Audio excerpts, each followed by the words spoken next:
I'd like to know, as you're an expert in this, what are the best practices that I can implement and people like me can implement now as a 20-year-old to maintain my ability to think, my ability to articulate through speech and to write and to sort of grapple with complicated ideas into my later life. And I don't know if that's in the diet world or in any specific exercise or sleep, or if there's any sort of particular compounds that I should supplement with or avoid.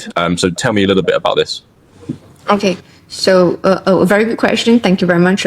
So I would always see, if you want to maintain a good brain health, is to always focus on adequate sleep. Okay, there's no point of you taking a bunch of these psychedelics or all sort of supplements that are supposed to make your brain better when you don't have adequate sleep. So having a good sleep and good rest is the key to help you to remove brain inflammation. So we all know that yes, brain will age, and if the inflammation is added onto this brain aging, what will happen is you'll get demented way faster. Your cognitive health will definitely reduce, and there are a lot other mental disorders will kick in later on. So if you don't get a good sleep, the rest of it is just doesn't make sense anymore. The next is try to remove putting in toxins into your body. So try to avoid putting in any toxins into your body. So for example, the commonest things that people do these days, alcohol. Yeah. So a lot of people would think that, okay, a glass of wine, a glass of beer doesn't hurt much. But I follow this Dr. Adam, and he is a well-known psychiatrist, and he studied about the human brain using SPECT scans. He did mention this. None of any alcohol is going to do good to our brain. So to me, yes, any sort of alcohol is considered toxins to the brain. Don't consume them, then you'll be able to preserve your brain better. On top of that, smoking, cigarette smokes, all kind of heavy metals, all these toxins that's around us.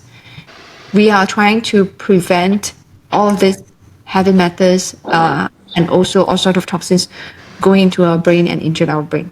And one last thing, if you just want to choose one single supplement that's good for brain health, I'm going to say omega-3. A cheap one, but it is a fantastic option. I always tell all my patients, if I'm down to only a few things I can choose, omega-3 is going to be my priority. Because we all know that how much fish can we take in these days. If you're taking a lot of fish, fatty fish, we're concerned about mercury. So omega-3, a good quality, can provide us a good amount of good fat. And 60% of our brain is made up of fat. If you want to preserve your good brain health, you definitely need a great amount of omega-3 to support that. Thank you. Yeah, that's a really nice answer. Some sort of things that I had a rough idea of, but other points that you really sort of consolidated. Like, it's so interesting, isn't it, that alcohol is such a big part of, like, especially, where we're from the UK, it's such a big part of our, like, social culture. It's just difficult that I think that we need to somehow use the evidence and the research and get that out into the to the average person's consciousness, because it's like poisoning yourself. I mean, there's so many better ways to have fun than poisoning your own brain. You know what I mean? Did you refer to that? Yeah, I agree. That even to start with, like for example, my partner, he's a person, when I first know him, he tend to drink a lot of wine. A bottle of wine is quite common. It's like after dinner, everyone is like talking, enjoying a glass of wine is pretty common, and then you just continue sipping and sipping without realizing you have already finished how many glasses of it. And this, in a short time, you won't see much difference. But in the long run, you will see a very big effect onto your cognitive health.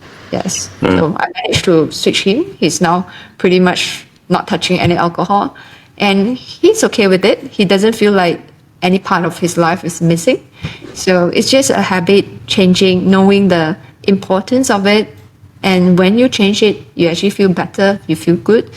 Then you know that this change is all worth it.